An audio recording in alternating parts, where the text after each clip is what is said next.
Lesson 824, problem 889A. In this problem, we are given the table, and we are going to use the table to write the rule.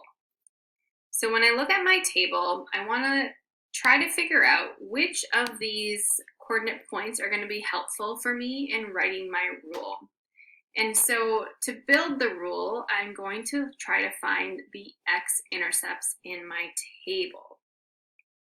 So I'm looking through and I know that my x-intercepts happen when the y-coordinate is equal to 0. So this is one of my x-intercepts and the other one is at 2, 0. So I know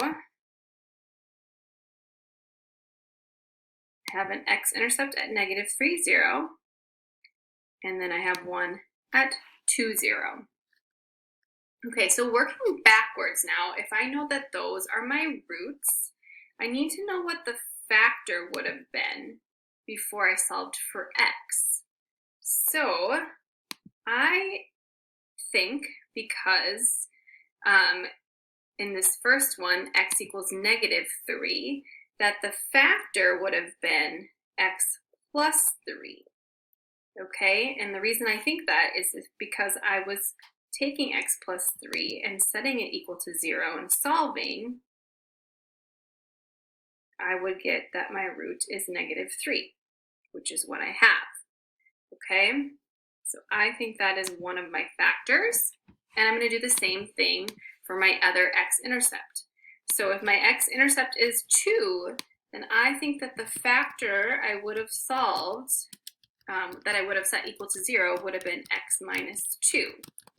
So I'm going to double check that. So if that had been one of my factors and I set it equal to 0 and then solved for x, I do in fact get 2. So this is my other factor. All right, so I'm going to go ahead and now remember we are trying to write the rule here. So now I have the two factors. So I have the area as a product. And I'm going to go ahead and solve this to get the area as a sum. So I've just got to drop those dimensions into the generic rectangle. One of my sides is x plus 3.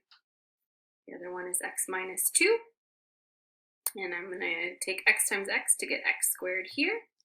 X times positive 3 to get 3x's here. X times -2 to get -2x. And then the top right-hand corner is -2 times 3, which gives me -6. So now to write this area as a sum, I have y equals x squared. I'm going to combine my x's. So 3x minus 2x gives me just a positive 1x. And then I have -6 ones. So there we have gone from a table by looking at the x-intercepts, writing them in factored form, and then using our generic rectangle to get that area as a sum.